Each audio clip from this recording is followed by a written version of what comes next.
ஆதியாகமம் 15ஆம் அதிகாரம் 7ஆம் வசனத்திலிருந்து 11ஆம் வசனத்துக்கு நம்முடைய வேத పుస్తకத்தை திருப்புவோமாக. మనకు ధ్యానార్థమై ఆదికాండము 15వ అధ్యాయము 7 నుండి 11వ వాక్యం వరకు చదివేదము. இந்த தேசத்தை உனக்கு சுதந்திரமாக கொடுக்கும் பொருட்டு உன்னை ஊர் என்கிற கல்தேயருடைய பட்டணத்திலிருந்து அழைத்து வந்த கர்த்தர் நானே என்றார். அதற்கு அவன், கர்த்தராகிய ஆண்டவரே, நான் அதை சுதந்திரித்துக் கொள்வேன் என்று எதினால் அறிவேன் என்றான். அதற்கு அவர், 3 வயது கிடாரியையும் 3 வயது வெள்ளாட்டையும் 3 வயது ஆட்டுக்கிடாவையும் 1 காட்டுப்புறாவையும் 1 புறா குஞ்சையும் என்னிடத்தில் கொண்டு வா என்றார். அவன் அவைகள் எல்லாவற்றையும் அவரிடத்தில் கொண்டு வந்து அவைகளை நடுவாக துண்டித்து துண்டங்களை ஒன்றுக்கொன்று எதிராக வைத்தான். பட்சிகளை அவன் துண்டிக்கவில்லை. பறவைகள் அந்த உடல்களின் மேல் இறங்கின. அவைகளை ஆபிரகாம் துரத்தினான்.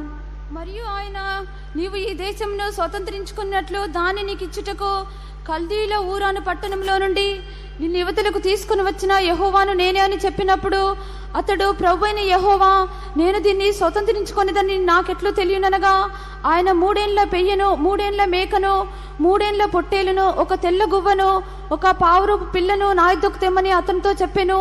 అతడు అవన్నీ తీసుకుని వాటిని నడుమకు ఖండించి దేని ఖండమును దాని ఖండమునకు ఎదురుగా నుంచెను. పక్షులను అతడు ఖండింపలేదు. గద్దలు ఆ కళేబరముల మీద వాలినప్పుడు అబ్రాము వాటిని తోలివేసెను. And he said unto him, I am the Lord that brought thee out of Ur of the Chaldees to give thee this land to inherit it. And he said, Lord God, whereby shall I know that I shall inherit it? And he said unto him, Take me an heifer of 3 years old, and a she-goat of 3 years old, and a ram of 3 years old, and a turtle dove, and a young pigeon. And he took unto him all these, and divided them in the midst, and laid each piece one against another. But the birds divided he not. And when the fowls came down upon the carcasses, Abraham drove them away. Praise be to God. கர்த்தருக்கு ஸ்தோத்திரம். దేవునికి స్తోత్రము. Here we are able to see the conversation between God and Abraham. இந்த இடத்திலே தேவனுக்கும் ஆபிரகாமுக்கும் நடுவே நடந்ததான సంభాషణயை நாம் பார்க்கிறோம். ఇక్కడ మనము యెహోవాకును అబ్రహామునకును మధ్య జరిగినటువంటి సంభాషణ మనం చూస్తున్నాము. God met Abraham in various ways. கர்த்தர் ஆபிரகாமை பல விதங்களிலே சந்தித்தார். అబ్రహామును దేవుడు పలు రీతిలో కూడా సంధించి ఉన్నాడు. First, God appeared to him as the God of glory. முதலாவதாக தேவன் மகிமையின் தேவனாக அவனுக்கு வெளிப்பட்டார். మొట్టమొదటిగా దేవుడు ఆయనకు మహిమగల దేవునిగా ప్రత్యక్షమై ఉన్నాడు. Secondly, God appeared to him as the Almighty God. இரண்டாவதாக தேவன் சர்வ வல்லமையுள்ள தேவனாக அவனுக்கு தோன்றினார். రెండవదిగా దేవుడు అబ్రాహామునకు సర్వశక్తిమంతుడుగా బయల్పడి ఉన్నాడు. And thirdly, God appeared to him as the everlasting God. மூன்றாவதாக நித்திய தேவனாக அநாதி தேவனாக தேவன் அவனுக்கு வெளிப்பட்டார். మూడవదిగా నిత్యుడగు దేవుడుగా ప్రభు బయల్పడి ఉన్నాడు. All these various visions or appearing was necessary for Abraham to understand the mind of God. Abraham தேவனுடைய மனதை விளங்கிக் கொள்ளும்படியாக இந்த பல்வேறு சந்திப்புகள் அவனுக்கு அவசியமாக இருந்தன. ఈ అబ్రహాము దేవుని యొక్క మనసును తెలుసుకొని నిమిత్తము దేవుడు ఇలాగున అనేక రీతిలో అతన్ని దర్శింపవలసి వచ్చెను. When God appeared to him as a God of glory, தேவன் மகிமையின் தேவனாக அவனுக்கு வெளிப்பட்ட பொழுது, మహిమగల దేవునిగా దేవుడు అబ్రహామునకు ప్రత్యక్షమైనప్పుడు, it enabled him to consecrate all that he had and to leave that great and a beautiful place at Ur. அவனுக்கு உண்டாயிருந்ததான எல்லாவற்றையும் பிரதிஷ்டை செய்துவிட்டு மிகவும் அழகான செழிப்பாக இருந்ததான அந்த ஊர் தேசத்தை விட்டுவிடும்படியாக அது அவனுக்கு உதவி செய்தது. అప్పుడు అబ్రహాము తనకున్నటువంటివన్నీ కూడా ప్రతిష్ఠ చేసుకొని ఊరన్నటువంటి ఆ యొక్క ప్రదేశము చాలా అంతంగాను సౌందర్యంగా ఉన్నది, ఆ పట్టణమును విడిచిపెట్టుటకు ప్రభు అతనికి సహాయపడి ఉన్నాడు. In our spiritual life we are unable to give up many things because we have not seen the God of glory. நம்முடைய ஆவிக்குரிய ஜீவித்திலே நாம் அநேக காரியங்களை விட்டுவிட முடியாதவர்களாக இருக்கிறோம். இதற்கு காரணம் என்னவென்றால் நாம் மகிமையின் தேவனை தரிசிக்கவில்லை. మనకు ఆత్మీయ జీవితంలో మహిమగల దేవుని మనం దర్శింపలేకపోవచ్చున్నాము గనుక అనేక కార్యములు మన జీవితంలో విడిచిపెట్టలేకపోవచ్చున్నాము. You can read for yourself in Acts chapter 7 how the God of glory met Abraham. ஆபிரகாமுக்கு மகிமையின் தேவன் எப்படி தரிசனமானார் என்பதை அப்போஸ்தலர் நடவடிக்கைகள் 7ஆம் அதிகாரத்திலே நீங்கள் வாசிக்கலாம். అపోస్తలుల కార్యము 7వ అధ్యాయంలో చదివినప్పుడు మహిమగల దేవుడు ఎలాగున అబ్రాహామునకు ప్రత్యక్షమైనాడో మనం చూడగలము. When he saw the God of glory, the great country or the great city in which he was dwelling was not anymore great for him. அவன் அந்த மகிமையின் தேவனை தரிசித்த பொழுது அவன் ஒரு பெரிதான அழகான பட்டணத்திலே வாசம் பண்ணி கொண்டிருந்தான். அதெல்லாம் அவனுக்கு அந்த மகிமைக்கு முன்பாக ஒன்றுமே இல்லை என்று தோன்றினது. మహిమగల దేవుని అబ్రహాము దర్శించినప్పుడు తాను నివాసం చేయించినటువంటి గొప్పదియు సౌందర్యమైనటువంటి ఒక పట్టణము అతని దృష్టికి ఏమీ కూడా లేకుండా అయ్యను. As we are considering this verse this morning, let us check our lives and see as to whether there are anything that we find too difficult to give up. இந்த வசனங்களை இந்த காலைவெளியிலே நாம் தியானிக்கையிலே நம்முடைய ஜீவித்திலும் விட்டுவிடும்படியாக நமக்கு கடினமாக இருக்கிறதான காரியங்கள் உண்டா என்பதை ஆராய்ந்து பார்ப்போமாக. ఈ ఉదయ కాలంలో ఈ వాక్యములను మనం ధ్యానించుతూ ఉండగా మన యొక్క జీవితంలో విడిచిపెట్టుటకు మన కష్టముగా ఏదైనా కార్యం ఉన్నదా అని చెప్పి పరిశీలించుకుందాము. Is there anything which is attracting you more than God?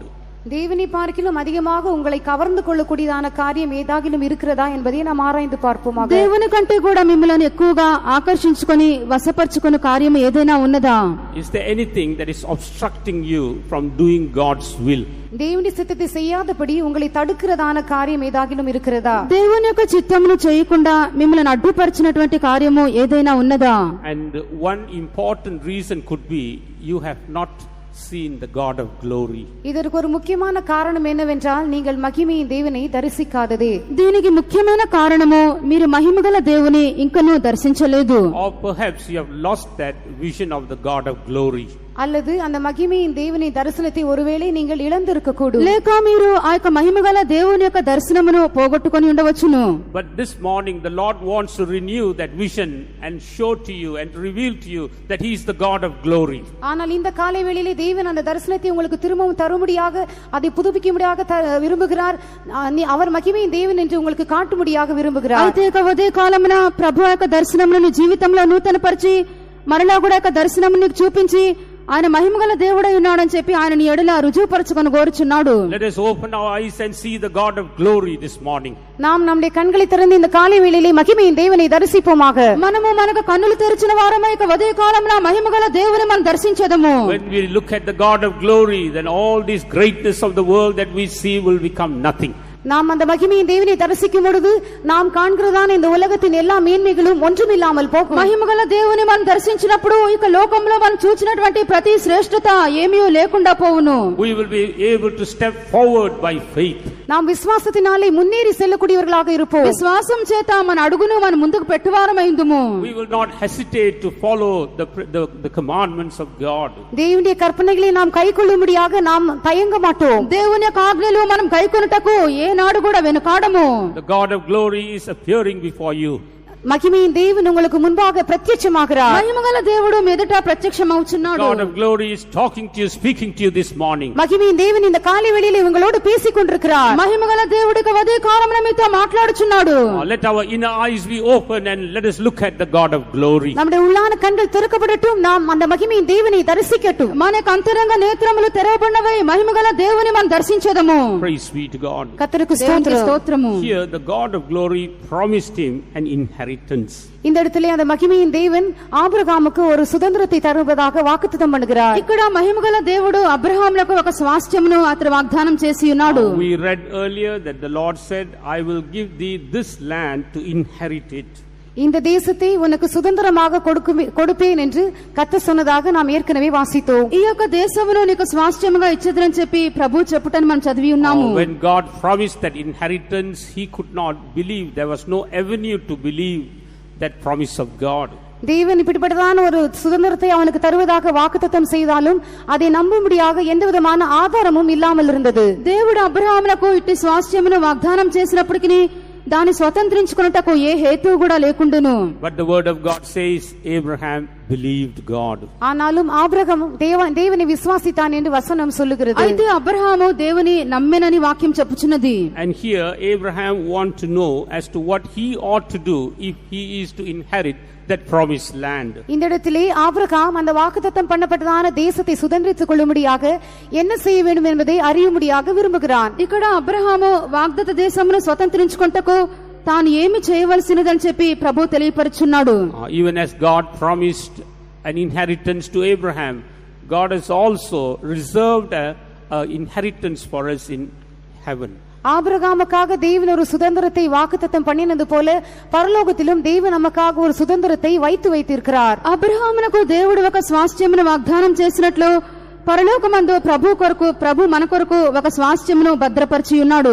When we turn to 1 Peter first chapter, முதலாம் பேதுரு முதலாம் அதிகாரத்துக்கு நம்முடைய வேதத்தை நாம் திருப்பும் பொழுது మొదటి పేతురు మొదటి అధ్యాయమునకు మన యొక్క పరిశుద్ధ గ్రంథం తిరిపినప్పుడు in the 4th verse we read, to an inheritance incorruptible and undefiled and that fadeth not away, reserved in heaven for you. நான்காம் வசனத்தை நாம் வாசிக்கும் பொழுது அழியாததும் மாசற்றதும் வாடாததுமாகிய சுதந்திரத்தை அவர் పరలోకத்திலே உங்களுக்காக வைத்திருக்கிறார் என்று பார்க்கிறோம். 3-4 వాక్యములను చదివినప్పుడు అక్షయమైనదియో నిర్మలమైనదియో వాడబారనిది అయిన స్వాస్థ్యము పరలోకమందు మన కొరకు భద్రపరచబడి ఉన్నది. The inheritance that God has for us is incorruptible. தேவன் நமக்காக வைத்திருக்கிறதான சுதந்திரம் அழியாததாக இருக்கிறது. దేవుడు మన కొరకు ఉంచినటువంటి స్వాస్థ్యము అక్షయమైనది. All things that we see on this are corruptible.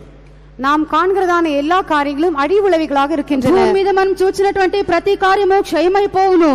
And it is undefiled. அது மாசற்றதாக இருக்கிறது. అది నిర్మలమైనదై ఉన్నది. And that fadeth not away. அது வாடாததாக இருக்கிறது. అది వాడబారనిది. These are all the beautiful qualities of the inheritance that God has for us. கர்த்தர் நமக்காக வைத்திருக்கிறதான அந்த அழகான சுதந்திரத்தின் தன்மைகள் தான் இவைகள் எல்லாம். దేవుడు మనకు ఉంచినటువంటి స్వాస్థ్యం యొక్క మిక్కిలి శ్రేష్టమైన గుణములై ఉన్నవి. If we are to inherit that, we should become incorruptible, undefiled, and we should not fade away. அதை நாம் சுதந்திரித்துக் கொள்ளும்படியாக நாமும் அழியாதவர்களாக மாற வேண்டும், மாசற்றவர்களாக மாற வேண்டும், நாம் வாடி போகாமலும் இருக்க வேண்டும். మనము ఆ యొక్క స్వాస్థ్యమును స్వతంత్రించుకునే నిమిత్తము మనము కూడా అక్షయులముగాను నిర్మలమైన వారముగాను వాడబారని వారముగాను మార్చబడవలెను. We have to find out what are the things that brings corruption in our lives. நம்முடைய ஜீவிதத்திலே அழிவை உண்டாக்குகிறதான காரியங்கள் என்னவென்று நாம் கண்டுபிடிக்க வேண்டும். మన యొక్క జీవితంలో క్షయతను కలిగించే కార్యము ఏమని చెప్పి మనం తెలుసుకొనవలెను. Put off those corruptible things. அப்படிப்பட்டதான அழிவுள்ள காரியங்களை நாம் அகற்றிவிட வேண்டும். అక్షయమైనటువంటి కార్యములన్నీ కూడా మనం తీసివేయవలెను. And find out what are the things that are eternal and hold fast to such things. நித்தியமான காரியங்கள் என்னவென்று நாம் தேடி அவைகளை நாம் பற்றிக்கொள்ள வேண்டும். నిత్యమైనటువంటి కార్యములు ఏమని చెప్పి వెదికి వాటినే మనము గట్టిగా చేపట్టవలెను. We have to find out what are the things that defiles us. நம்மை தீட்டுப்படுத்துகிறதான மாசுள்ளவர்களாய் மாற்றுகிறதான காரியங்கள் என்னவென்று நாம் கண்டுபிடிக்க வேண்டும். మనలను అపవిత్రపరచు కార్యములు ఏవని చెప్పి మనం తెలుసుకొనవలెను. Defilement in our mind, in our soul, and in our body. நம்முடைய மனதிலும் நம்முடைய ஆத்மாவிலும் சரீரத்திலும் உண்டாகிறதான மாசு, మన యొక్క ఆత్మలోను మన యొక్క హృదయమందును మన శరీరమందును కలుగుచున్నటువంటి ప్రతి కల్మషము. And during these days of fasting and prayer, God would have shown us as to what are the things that defiles us.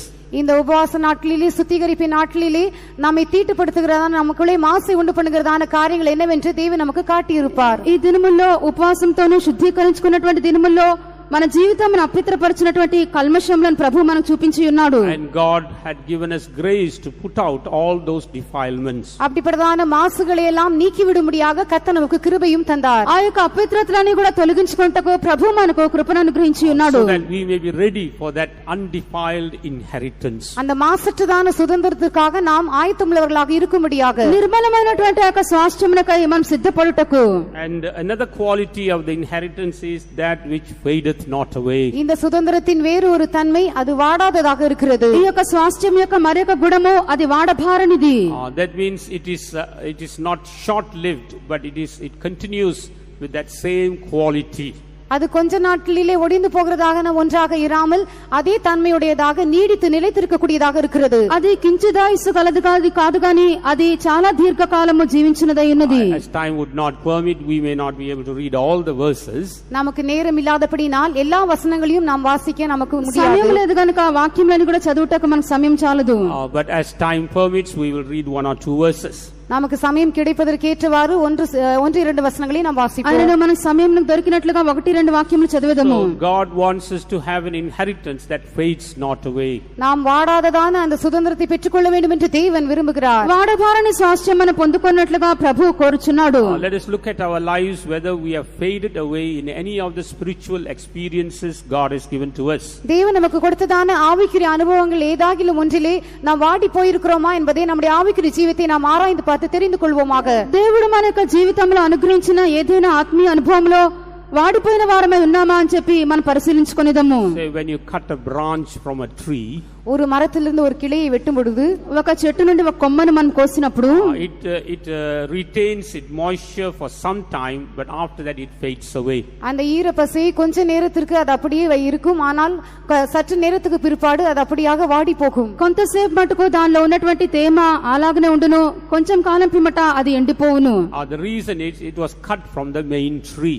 அதற்கு காரணம் என்னவென்றால் அந்த பெரிய மரத்திலிருந்து அது வெட்டப்பட்டது. ఎందుకనగా ఆ యొక్క పెద్ద వృక్షం నుండి అది కోయబడి ఉన్నది. So also when we cut off from the fellowship with Christ and the saints of God, we can fade away in our lives. அதேவனமாக நம்முடைய ஜீவிதத்திலே தேவனோடும் தேவனுடைய பரிசுத்தவான்களோடும் இருக்கிறதான ஐக்கியத்திலிருந்து நாம் வேறு பிரிக்கப்படும் பொழுது நாமும் வாடி போகக்கூடியவர்களாக இருப்போம். అలాగే మన యొక్క జీవితంలో క్రీస్తు నుండి పరిశుద్ధుల యొక్క సహవాసం నుండి మనం వేరైపోయినప్పుడు వాడిపోవచ్చున్నాము. That's why Jesus says that we should continue to abide in him. அதற்காகவே இயேசு நீங்கள் தொடர்ந்து எனக்குள்ளே நிலைத்திருக்க வேண்டும் என்று சொல்லுகிறார். కావున యేసు మీరు నా యందే నిలిచి ఉండవాలని చెప్పుచున్నాడు. And if we do not drink water for some time, நாம் கொஞ்சம் காலம் தண்ணீர் குடியாமல் இருந்தால், కొంతకాలం మనము నీళ్లు త్రాగకుండా ఉన్నట్లయితే we will slowly fade away.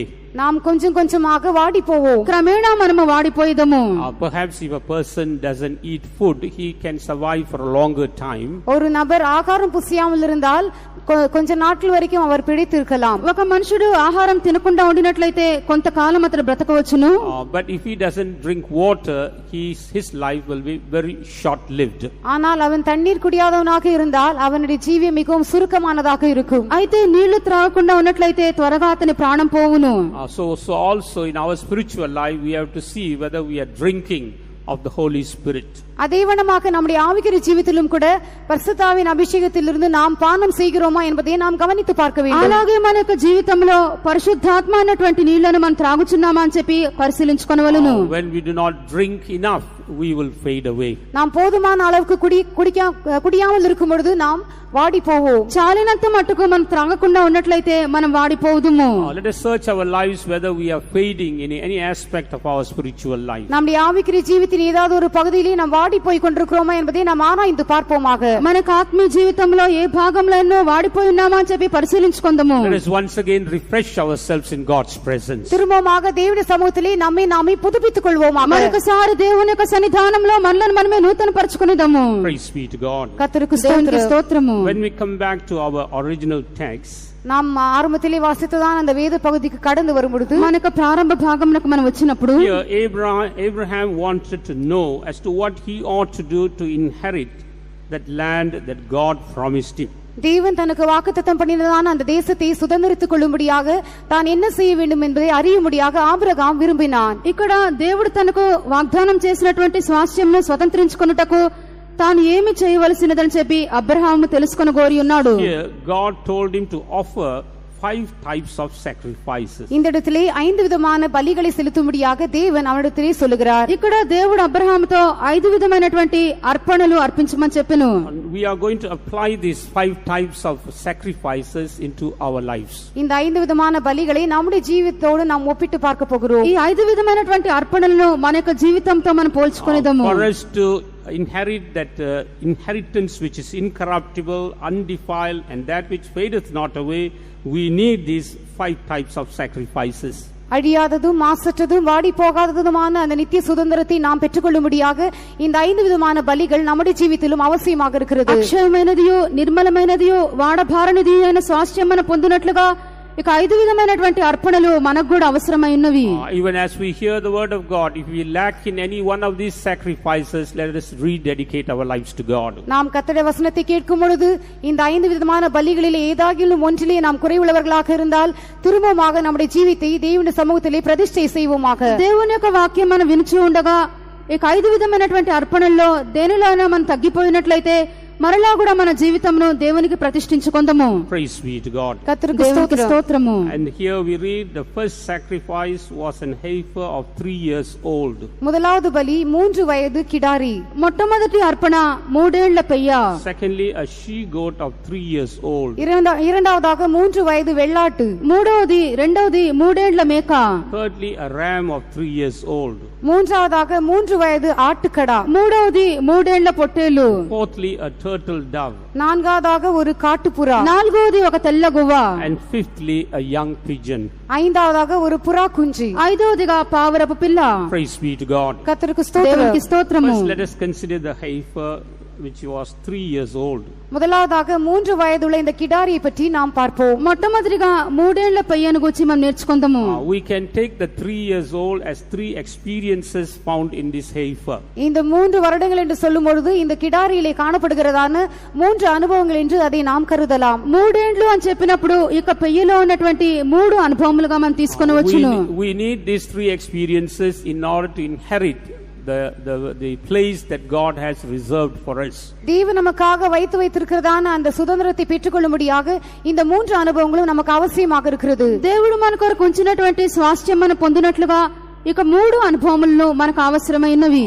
First, this heifer speaks about purification. முதலாவதாக இந்த கிடாரி சுத்திகரிப்புக்கு அடையாளமாக இருக்கிறது. మొట్టమొదటిగా ఇక పెయ్య పవిత్రపరచబడుటకు సూచనగా ఉన్నది. Purification that comes through separation. వేరు పిరుదలిன் మూలமாக உண்டாகிறதான சுத்திகரிப்பு, ప్రత్యేకం ద్వారా మనకు కలుగుచున్నటువంటి ఈ యొక్క శుద్ధీకరణ. When we turn to Numbers 19th chapter, எண்ணாகமம் 19ஆம் அதிகாரம், సంఖ్యాకాండము 19వ in అధ్యాయము verse 17 we are read about a work of purification. 17ஆம் வசனத்திலே ஒரு சுத்திகரிப்பின் வேலை பற்றி நாம் வாசிக்கிறோம். 17వ వాక్యమందు ఒక శుద్ధీకరణ పనిని గురించి మనం చదువుచున్నాము. Shall we read that verse please? அந்த வசனத்தை வாசிப்போம். ఆ వాక్యం మనం చదివేదము. ஆகையால் தீட்டுப்பட்டவனுக்காக பாவத்தை பரிகரிக்கும் கிடாரியின் சாம்பலிலே கொஞ்சம் எடுத்து ஒரு பாத்திரத்தில் போட்டு அதின்மேல் ஊற்று ஜலம் வார்க்க வேண்டும்.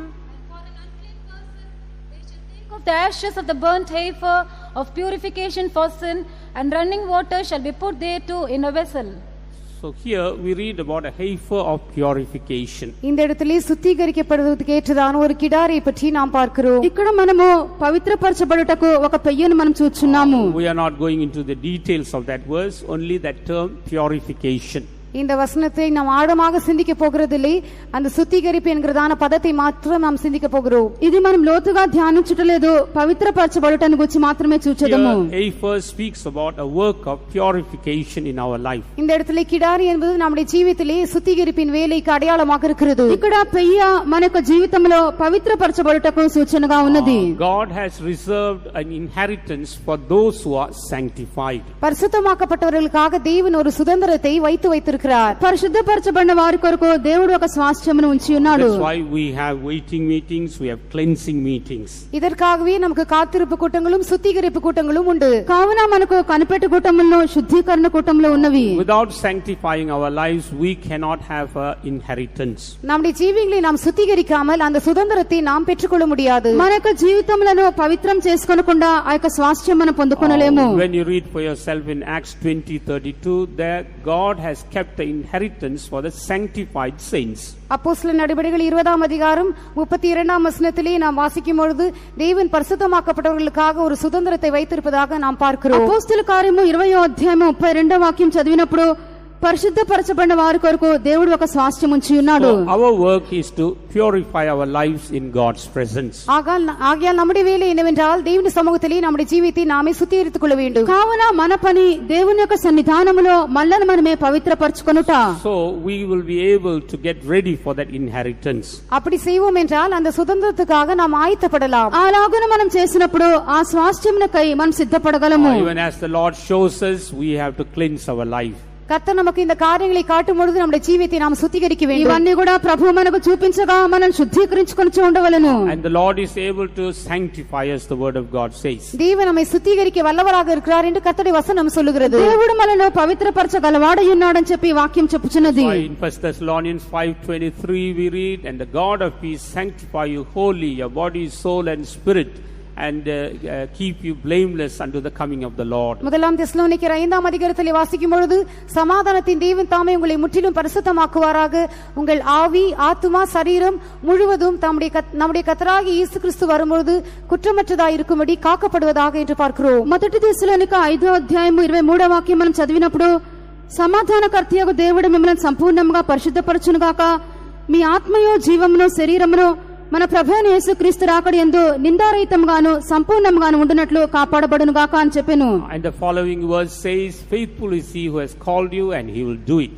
அதற்கு அடுத்த வசனத்திலே உங்களை அழைக்கிறவர் உண்மையுள்ளவர், அவர் அப்படியே செய்வார் என்று எழுதப்பட்டிருக்கிறது. మరుసటి వాక్యమందు మిమ్మల్ని పిలిచిన వాడు నమ్మకమైన వాడు గనుక అలాగున చేయును.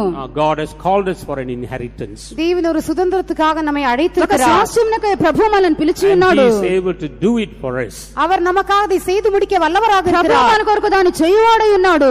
He is able to sanctify us and make us ready for that inheritance. நம்மை சுத்திகரித்து அந்த சுதந்திரத்துக்காக நம்மை ஆயத்தப்படுத்த அவர் வல்லவராக இருக்கிறார். ఆయన మనల్ని పవిత్రపరిచి ఆ యొక్క శాస్త్రమునకై మనల్ని సిద్ధపరచును. Therefore, even this morning, let us continue to surrender our lives to God. ஆகையால் இந்த காலை வேளையிலே திரும்பமாக நம்முடைய ஜீவியத்தை தேவனுடைய கரங்களிலே தொடர்ந்து ஒப்புக்கொடுப்போமாக. కావున కొనసాగించుచు మనము మన జీవితములను దేవునికి అర్పించుకొనుచునే ఉందము. The Lord has started a work of sanctification and he will complete that work. தேவன் சுத்திகரிப்பின் வேலையை நம்முடைய ஜீவிதத்திலே ஆரம்பித்திருக்கிறார்.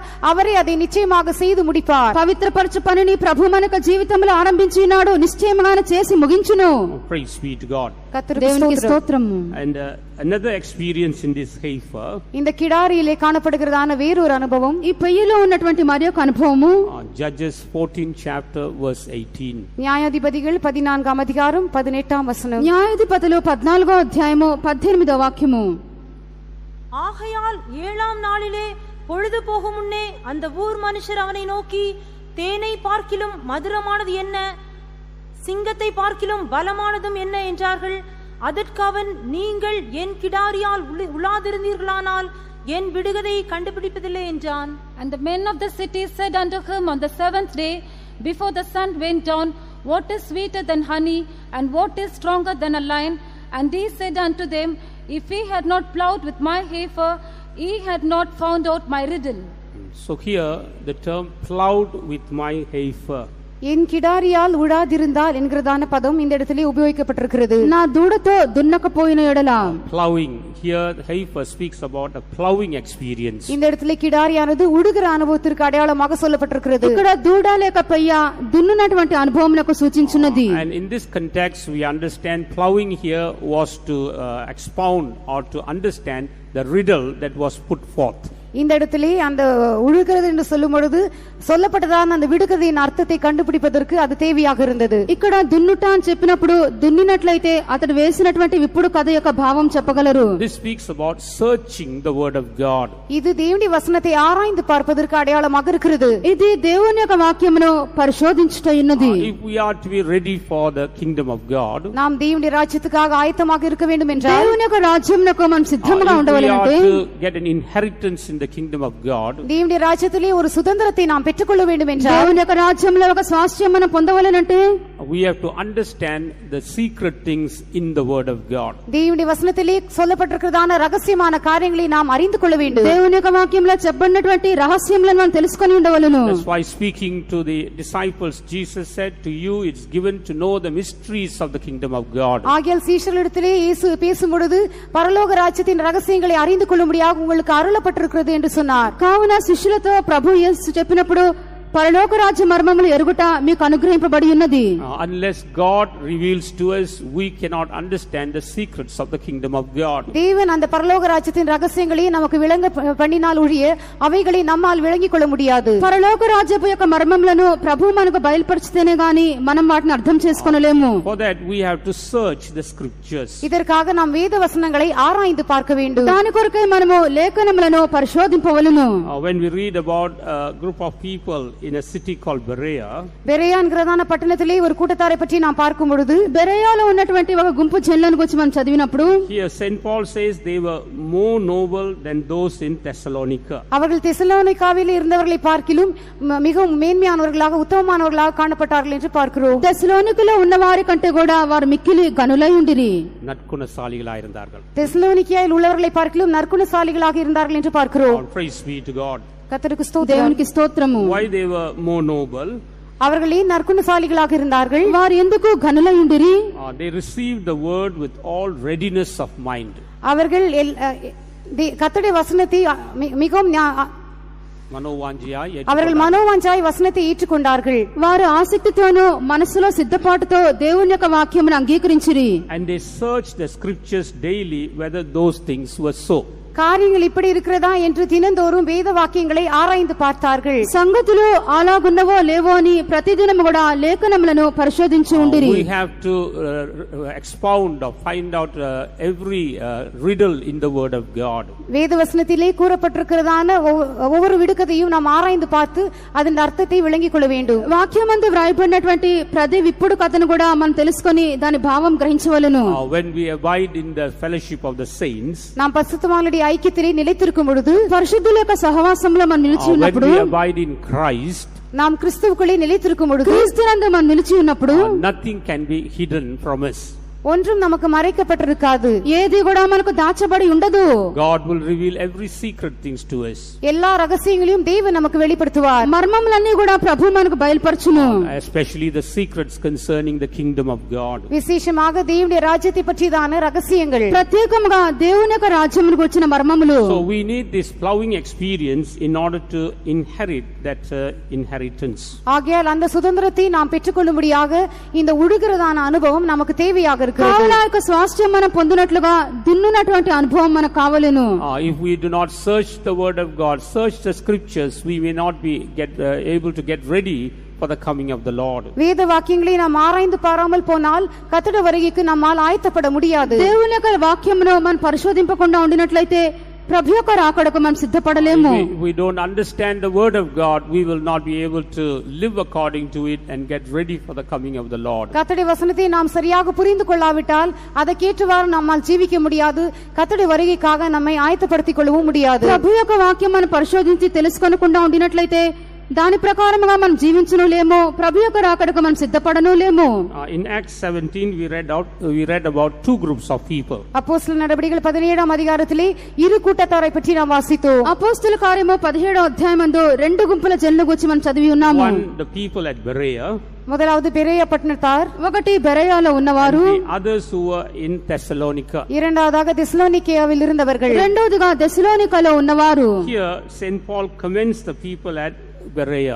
இந்த இடத்திலே பெரேயாவில் இருக்கிறதான ஜனங்களை பற்றி பரிசுத்த பவுல் மெச்சி பேசுகிறார். ఇక్కడ బెరయాలో ఉన్నటువంటి జనులను పరిశుద్ధ పౌలు పొగుడుచున్నాడు. That doesn't mean that the people at Thessalonica were no good. இது நிமித்தமாக தெசலோனிக்கேயாவில் இருந்த ஜனங்கள் பிரயோஜனமற்றவர்கள் என்று பொருள் அல்ல.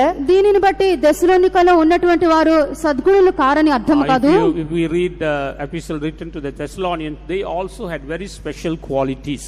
தெசலோனிக்கருக்கு எழுதப்பட்டதான நிருபத்தை நாம் பார்க்கும் பொழுது அவர்களும் கூட மிக விசேஷ தன்மைகளை உடையவர்களாக இருந்தார்கள் என்று பார்க்கிறோம். దెసలోనికలకు రాసినటువంటి పత్రిక మనం చదివినప్పుడు వారు కూడా చాలా ప్రత్యేకమైనటువంటి స్వభావములు గలవారై ఉండిరి. The word of God says they received the word of God in much affliction. அவர்கள் மிகுந்த உபத்திரவத்தின் மத்தியிலே கர்த்தருடைய வசனத்தை ஏற்றுக்கொண்டார்கள் என்று நாம் பார்க்கிறோம். గొప్ప ఉపద్రవమందు కూడా వారు దేవుని యొక్క వాక్యమును అంగీకరించిరి.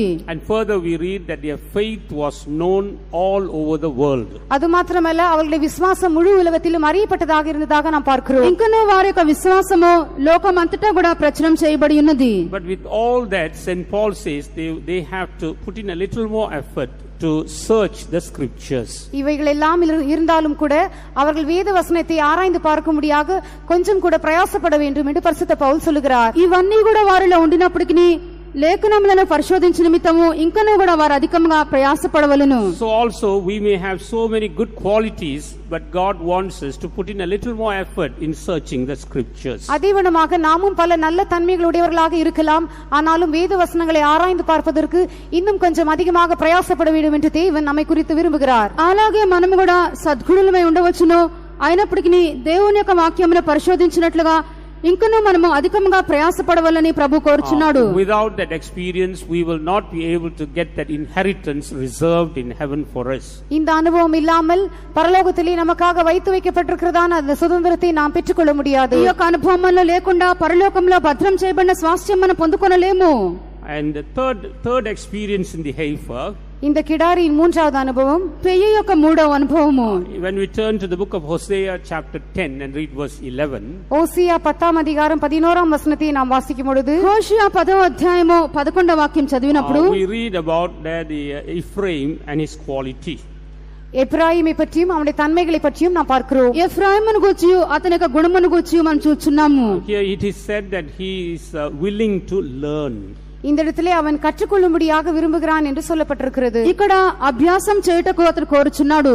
And next he's got a great desire to tread out the corn. அடுத்ததாக அவன் தானியத்தை போரடிக்கும்படியாக மிகவும் வாஞ்சை உள்ளவனாக இருக்கிறான். రెండవదిగా కంకులను త్రొక్కగోరుచున్నాడు. Praise be to God. கர்த்தருக்கு దేవునికి స్తోత్రము. So here Ephraim is compared to an heifer that is taught and loveth to tread out the corn. இந்த இடத்திலே எப்ராயிம் நன்றாய் பழக்கப்பட்டு போரடிக்க விரும்புகிற கடாரியா இருக்கிறான் என்று பார்க்கிறோம். ఇక్కడ ఎఫ్రాయిము నూర్పునందు అభ్యాసము గలవాడై కంకులు త్రొక్కగోరు పెయ్యవలే ఉన్నాడు. Not only we must have the plowing experience, ఉడుకురదాన అనుభవం మాత్రం நமக்கு இருந்தால் போதாது, దున్నునటువంటి అనుభవం మాత్రం మనకు చాలదు. we must also know how to tread out the corn. அந்த தானியத்தை எப்படி போரடிப்பது என்பதையும் நாம் அறிந்தவர்களாக இருக்க வேண்டும். కంకులను ఎలాగల త్రొక్కవలెనో మనం తెలుసుకొని ఉండవలెను. What do you mean by treading out the corn in this place? இந்த இடத்திலே தானியத்தை போரடிப்பது என்று சொன்னால் அதன் அர்த்தம் என்ன? ఈ స్థలమందు కంకులను త్రొక్కుట అనగా అర్థమేమి? Not only understanding the secret things in the word of God, கர்த்தருடைய வசனத்தில் இருக்கிறதான ரகசியமான காரியங்களை விளங்கிக் கொள்வது மாத்திரமல்ல, దేవుని యొక్క వాక్యంలో ఉన్నటువంటి మర్మములను గ్రహించడం మాత్రమే కాదు, we must also apply it in our lives. நம்முடைய ஜீவித்திலும் அதை நாம் అనుభవமாக்கிக் கொள்ள வேண்டும். అది మన యొక్క జీవితంలో మనం అభ్యసింపవలెను.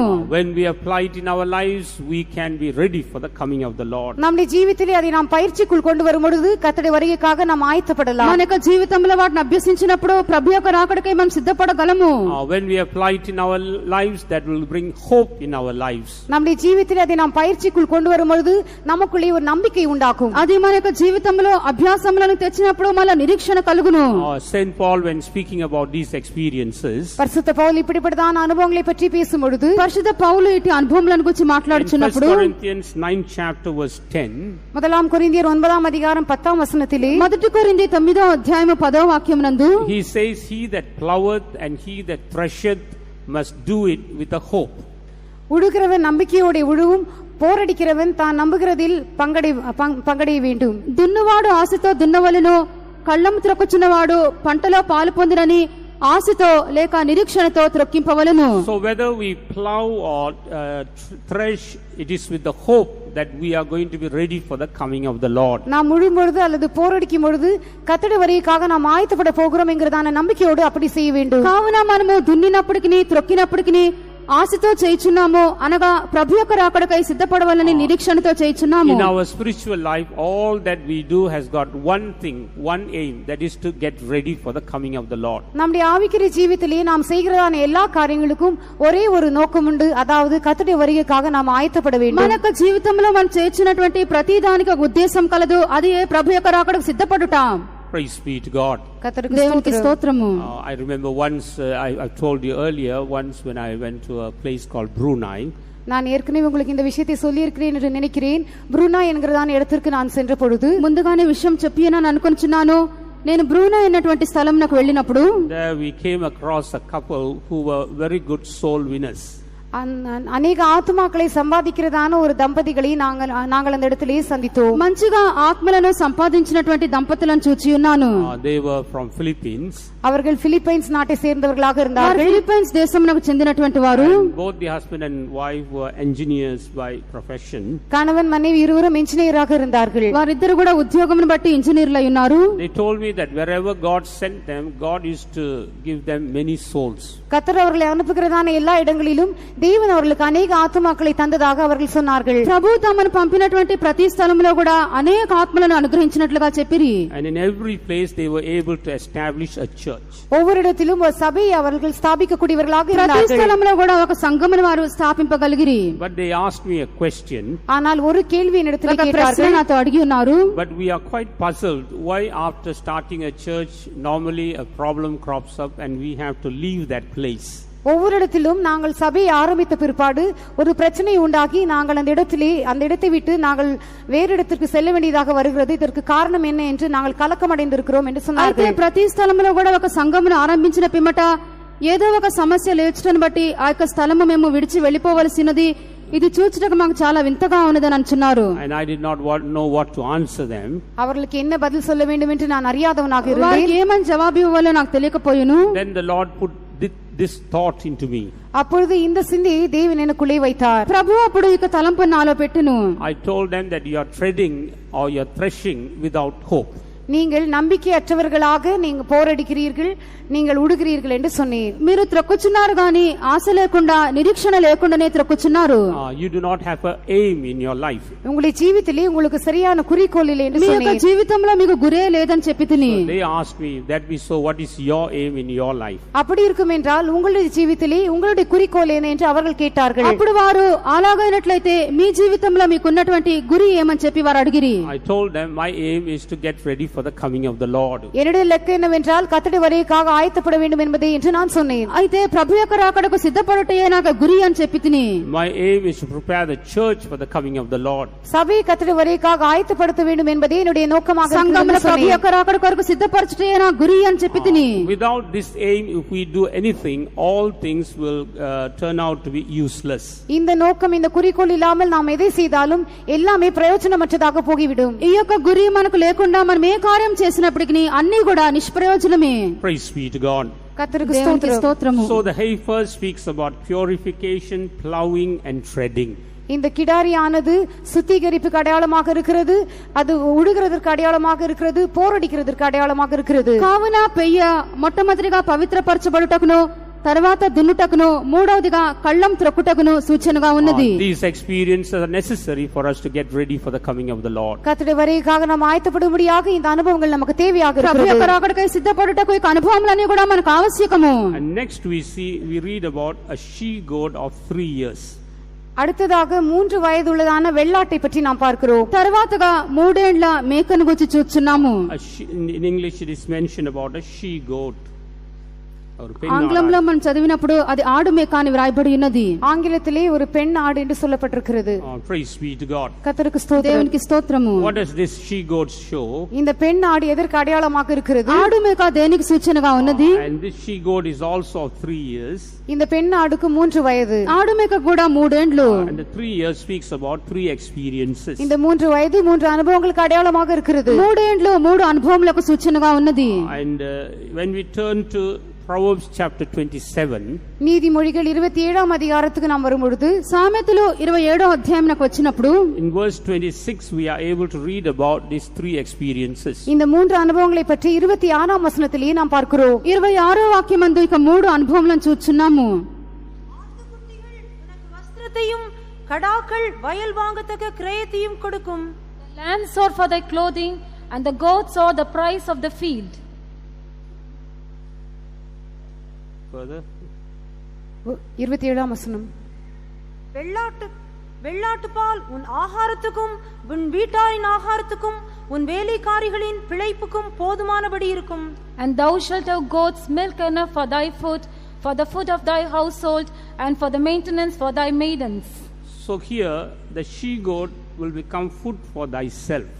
இந்த இடத்திலே இந்த வெள்ளாட்டு கடாலது அந்த பெண் ஆடு உனக்கு ஆகாரமாக மாறும். ఇక్కడ 27వ వాక్యమందు ఈ యొక్క ఆడు మేక నీ ఆహారంనకును నీ ఇంటివారి ఆహారంనకును చాలును. Secondly, it will become food for thy household. இரண்டாவதாக உன் வீட்டாருக்கு அது ஆகாரமாகும். మొదటిగా నీ ఆహారంనకు, రెండవదిగా నీ ఇంటివారి ఆహారంనకు.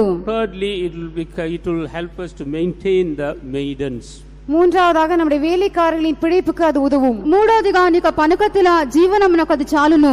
Praise be to God. கர்த்தருக்கு దేవునికి ஸ்தோத்திரம். స్తోత్రము. So here the she goat speaks about being food for ourselves. இந்த பெண் ஆடு நமக்கு ஆகாரமாக மாறுகிறதை பற்றி நாம் பார்க்கிறோம். కావున ఇక్కడ ఆడు మేక మనకు ఆహారంనకు చాలును. And if we are to get food, what are we to do? நமக்கு ஆகாரம் உண்டாயிருக்க வேண்டும் என்றால் நாம் என்ன செய்ய வேண்டும்? మనకు ఆహారం కావాలంటే మనం ఏం చేయవలెను? We must trust Jesus, trust God. நாம் இயேசுவிலே அல்லது தேவனிலே நம்பிக்கையாக இருக்க வேண்டும். యేసు యందు నమ్మిక ఉంచవలెను, లేక మన దేవుని మనం Because he is ఆశ్రయింపవలెను. the one who feeds us. ஏனென்றால் அவரே நம்மை போஷிக்கிறவராக இருக்கிறார். ఎందుకనగా ఆయనే మనల్ని పోషించువాడు. That's why Jesus said, do not labor for the meat that perisheth. ஆகையால் தான் இயேசு சொல்லும்பொழுது அழிந்து போகிற போஜனத்துக்காக நீங்கள் பிரயாசப்பட வேண்டாம் என்று சொன்னார். కావున యేసు చెప్పినప్పుడు క్షయమైపోయినటువంటి ఆహారం కొరకు మీరు ప్రయాసపడవద్దు. But labor for the food that will last forever. நித்திய ஜீவன் வரைக்கும் நிலைத்திருக்கிற போஜனத்திற்காகவே கிரியை நடப்பியுங்கள் என்று சொன்னார். అయితే మీరు నిత్య జీవమునకై అక్షయమైనటువంటి ఆహారమునకై ప్రయాసపడుడి. And he told that this is the work of God, that he believe on him whom he had sent. தேவன் நம்ம விசுவாசிக்கிறவர், ఇది దేవుని యొక్క క్రియ అయినది, ఆయన పంపిన వాని యందు విశ్వాసం ఉంచుటయే దేవుని క్రియ అని చెప్పెను. இது தேவனுடைய கிரியையாக இருக்கிறது, தேவனை விசுவாசிக்கிறவர்களுக்கு இது ஏற்றதாக இருக்கிறதுன்னு சொன்னார். In 6:27 John we read, labor not for the meat which perisheth. யோவான் சுவிசேஷம் 6:27 பார்க்கும் பொழுது அழிந்து போகிற போஜனத்திற்காக பிரயாசப்பட வேண்டாம் என்று சொல்லுகிறார். యోహాను సువార్త 6:27 క్షయమైపోయినటువంటి ఆహారం కొరకు కష్టపడకుడి అని చెప్పాను. But for that meat which endureth unto everlasting life, which the Son of Man shall give unto you, for him hath God the Father sealed. நித்திய ஜீவன் வரைக்கும் நிலைத்திருக்கிற போஜனத்திற்காக விக்கிரியை நடப்பியுங்கள், அதை மனுஷகுமாரன் உங்களுக்கு கொடுப்பார், அவரை பிதாவாகிய தேவன் முத்திரித்திருக்கிறார் என்று பார்க்கிறோம். నిత్య జీవము కలుగజేయు అక్షయమైన ఆహారం కొరకే కష్టపడుడి, మనుష్య కుమారుడు దాని మీకు ఇచ్చును, ఇందుకై తండ్రి అయిన దేవుడు ఆయనకు ముద్ర వేసి ఉన్నాడని చెప్పాను. This is the work of God, that ye believe on him whom he hath sent. ఆయన పంపిన వాని యందు మీరు విశ్వాసం ఉంచుటయే దేవుని క్రియ అని వారితో చెప్పాను. அவர் அனுப்பினவரை நீங்கள் விசுவாசிப்பதே தேவனுக்கு ஏற்ற கிரியா இருக்கிறது என்று சொன்னார். Praise be to God. கர்த்தருக்கு దేవునికి స్తోత్రము. Here when we trust God, we see God will feed us according to our need. நாம் தேவன் மேல் நம்பிக்கையா இருக்கும் பொழுது தேவன் நம்முடைய தேவைக்கு ஏற்றபடி நம்மை திருப்தியாக்குவார், போஷிப்பார் என்று நாம் பார்க்கிறோம். దేవుని యందు మనం నమ్మిక ఉంచినప్పుడు మనకు అవసరతకు తగిన ప్రకారముగా ప్రభు మనల్ని పోషించి తృప్తిపరచును. Here we must give the preeminence to the spiritual things that God wants to give us. தேவன் நமக்கு கொடுக்க விரும்புகிறதான ஆவிக்குரிய காரியங்களுக்கு நாம் முக்கியத்துவத்தை இந்த இடத்திலே கொடுக்க வேண்டும். దేవుడు మనకు అనుగ్రహించినటువంటి ఆత్మీయమైన అనుభవములకే ప్రధానత్వం మనం ఇవ్వవలెను. But normally we give preeminence to the physical things. ஆனால் பொதுவாக நாம் நம்முடைய சரீர பிரகாரமான காரியங்களுக்கே முக்கியத்துவத்தை கொடுக்கிறவர்களாக இருக்கிறோம். సాధారణంగా మనము శరీర ప్రకారమైన కార్యములకే ప్రధానత్వం ఇచ్చుచున్నాము. I think even yesterday one brother wanted us to pray for him. நேற்று தினத்திலே ஒரு சகோதரன் தனக்காக ஜெபிக்கும்படியாக எங்களிடத்திலே கேட்டுக்கொண்டார். నిన్నటి దినమున ఒక సహోదరుడు తన కొరకై ప్రార్థించమని చెప్పి అడిగాను. We told him why not we pray for spiritual things this week. இந்த வாரத்திலே உன்னுடைய ஆவிக்குரிய தேவைகளுக்காக நாங்கள் ஏன் ஜெபிக்க கூடாது என்று கேட்டோம். అప్పుడు ఈ వారంలో నీకు ఆత్మీయ కార్యముల కొరకు ఎందుకు ప్రార్థించకూడదని చెప్పి అడిగితిని. Every week we have been praying for your material needs and your physical needs.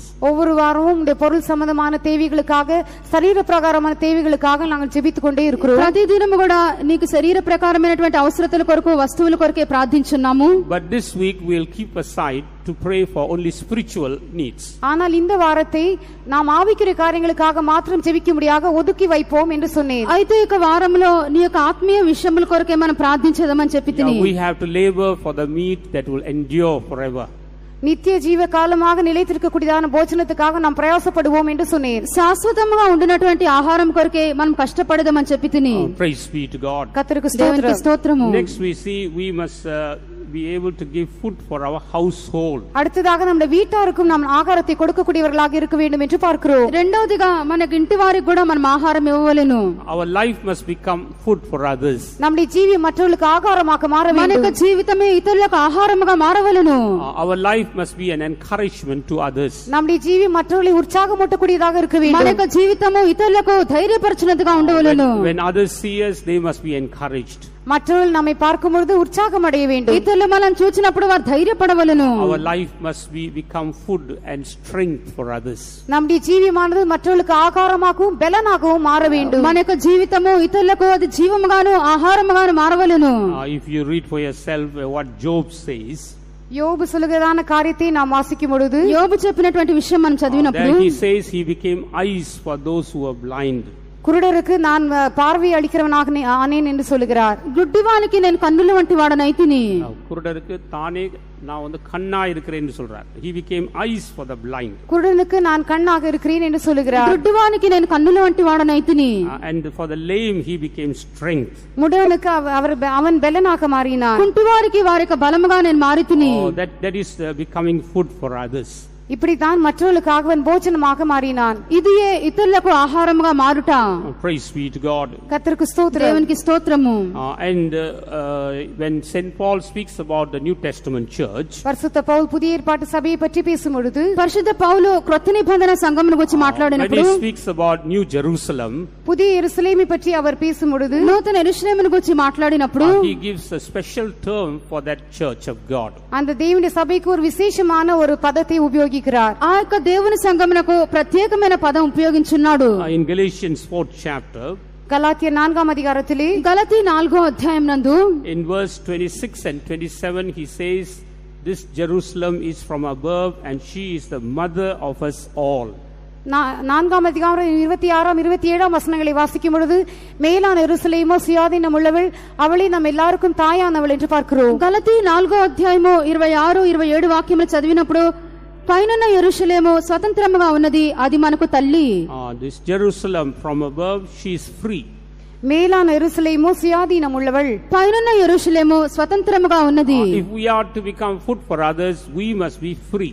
நாம் மற்றவர்களுக்கு ஆகாரமாக மாற வேண்டும் என்றால் சுயாதீனம் உள்ளவர்களாக நாம் இருக்க வேண்டும். ఇతరులకు మనం ఆహారముగా మారవాలంటే స్వతంత్రులముగా ఉండవలెను. We must have a total deliverance in our life. நம்முடைய జీవితంలో நமக்கு ஒரு பூர்ணமான விடுதலை காணப்பட வேண்டும். మన యొక్క జీవితంలో మనకు సంపూర్ణ స్వాతంత్రం ఉండవలెను. Only then we can become food for others. அப்பொழுது மாத்திரமே நாம் மற்றவர்களுக்கு ஆகாரமாக மாற முடியும். అప్పుడు మాత్రమే మనం ఇతరులకు ఆహారముగా మారగలము. If we are bound, then how are we going to help others? మనమే బంధింపబడినట్లయితే ఇతరులకు ఎలాగైనా సహాయం చేయగలము. நாமே குனிந்து வளைந்து போனவர்களாக இருப்போம் என்றால் மற்றவர்களுக்கு Bound, கட்டப்பட்டவர்களாய். நாம் கட்டப்பட்டவர்களாக இருப்போம் என்றால் எப்படி மற்றவர்களுக்கு நாம் ஆகாரமாக மாறுவது? So we must have a total deliverance in our life. நம்முடைய జీవితంలో நமக்கு ஒரு పూర్ణமான విడుదலை தேவையாக మన இருக்கிறது. జీవితంలో ఒక సంపూర్ణ విడుదల మనకు కావాలను. But Jerusalem which is above is free, which is the mother of us all. மேலான எருசலேமோ சுயாதீனம் உள்ளவள், அவளே நம் எல்லாருக்கும் தாயானவள். పైనున్న యెరూషలేము స్వతంత్రముగా ఉన్నది, అది మనకు తల్లి. We know the work of the mother is to feed the children. தாயாரின் வேலை பிள்ளைகளை போஷிப்பது என்று நாம் அறிந்திருக்கிறோம். తల్లి యొక్క పని పిల్లలను పోషించుటయే. When we are delivered, we will be able to feed others. நாம் விடுதலையாக்கப்படும் பொழுது மற்றவர்களை போஷிக்கக்கூடியவர்களாக இருப்போம். మనం విడుదల చేయబడినప్పుడు ఇతరులను మనం పోషించే వారమై ఉందుము. When we are strengthened, then we can strengthen others. நாம் பலப்படுத்தப்படும் பொழுது மற்றவர்களை பலப்படுத்த முடியும். మనం బలపరచబడినప్పుడు ఇతరులను మనం బలపరచగలము. That's why when Jesus spoke to Peter, இதற்காகவே இயேசு பேதுருவிடத்திலே பேசும் பொழுது, కావున యేసు పేతురుతో మాట్లాడినప్పుడు Jesus told him that Satan has desired to sift you like wheat. கோதுமை பாற்றுவது போல உன்னை புடைக்கும்படியாக சாத்தான் இடத்திலே அனுமதி கேட்டிருக்கிறான் என்று சொன்னார். సీమోను, ఇదిగో సాతాను మిమ్మల్ని పట్టి గోధుమ వలె జల్లించుటకు మిమ్మల్ని కోరుకొనెను. But you need not be worried, because I prayed for you so that your faith may not fail. ஆனால் உன்னுடைய விசுவாசம் குறுகி போகாதபடி நான் உனக்காக ஜெபித்திருக்கிறேன் என்று கர்த்தர் சொல்லுகிறார். ఆయనను నీకు నమ్మిక తప్పిపోకుండానట్లు నేను నీ కొరకు వేడుకొంటిని. When thou art converted, you can strengthen your brethren. நீ திடன் கொள்ளும் பொழுது உன் சகோதரரை திடப்படுத்து என்று சொல்லுகிறார். నీ మనసు తిరిగిన తర్వాత నీ సహోదరులను స్థిరపరచమని చెప్పెను. Praise be to God. கர்த்தருக்கு దేవునికి ஸ்தோத்திரம். స్తోత్రము. God wants us to be strengthened so that we can become food or help to others. நாம் மற்றவர்களுக்கு ஆகாரமாக பலனாக மாறும்படியாக தேவன் நம்மை அப்படியாக மாற்ற விரும்புகிறார். మనం ఇతరులకు ఆహారముగాను బలముగాను మారు నిమిత్తము ప్రభువు మనను బలపరచగోరుచున్నాడు. And thirdly, we saw that a she goat can maintain is food, becomes food for the maidens. மூன்றாவதாக இந்த பெண் ஆடானது வேலைக்காரிகளுக்கு பிழைப்புக்கு போதுமானதாக இருக்கிறதாக பார்க்கிறோம். మూడవదిగా ఈ యొక్క ఆడు మేక పనికత్తులకు కూడా అది చాలినదిగా ఉన్నది. What is the experience of a maiden?